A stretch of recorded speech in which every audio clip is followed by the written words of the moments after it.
भाई पिछली वीडियो में हमें बताया गया था कि बल्लेबाजी करते वक्त चौका लगने का इम्कान 0.7 के बराबर है और चौका ना लगने का इम्कान 1 - 0.7 यानी 0.3 के बराबर है।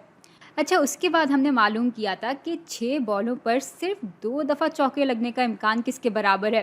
तो ये बात मालूम करने के लिए हमने कहा था कि यहाँ पे 6 तरीक़ों से 6 बॉलों पर सिर्फ 2 दफ़ा चौका लग सकता है।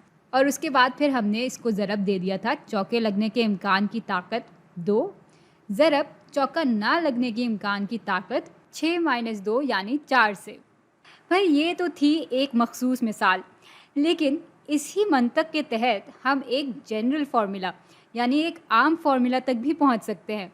चले फिर ऐसा करते हैं कि इस बात का इम्कान मालूम कर लेते हैं कि n बॉलों पर सिर्फ k दफ़ा चौका लगे। और भाई चूँकि हम एक आम फार्मूला बनाना चाह रहे हैं, इसलिए चौका लगने का इम्कान और चौका ना लगने का इम्कान हम इक़दार की सूरत में नहीं लेंगे। ऐसा कर लेते हैं कि चौका लगने के इम्कान को दिखा देते हैं f से और चौका ना लगने के इम्कान को दिखा देते हैं 1 - f से। बिल्कुल जैसे यहाँ पे था कि चौका लगने का इम्कान 0.7 के बराबर था और चौका ना लगने का इम्कान 0.3 या 1 - 0.7 के बराबर था। अच्छा, अब बिल्कुल इसी मंतक के तहत हम इस इम्कान को दिखा सकते हैं n/c(k)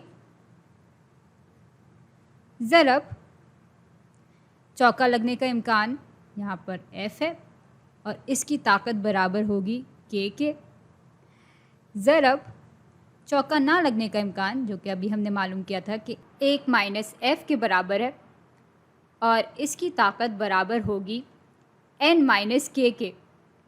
बिल्कुल जैसे यहाँ पे चौका ना लगने के इम्कान की ताकत बराबर थी 6 - 2 यानी 4 के। तो यूँ हमने इस पैटर्न की मदद से यहाँ पे एक आम फार्मूला बना लिया है जो कि दिखा रहा होता है n चीज़ों में से सिर्फ k चीज़ों के आने के इम्कान को। भाई यहाँ तक तो बात ठीक है, लेकिन सवाल ये पैदा होता है कि इस आम फार्मूले को बनाने का मकसद क्या है। भाई असल में प्रोबेबिलिटी डिस्ट्रीब्यूशन यानी इम्कानात का फैलाव मालूम करने के लिए ये फार्मूला बहुत ज़्यादा काम आता है, लेकिन इसके बारे में हम मज़ीद बातें अगली वीडियो में करेंगे।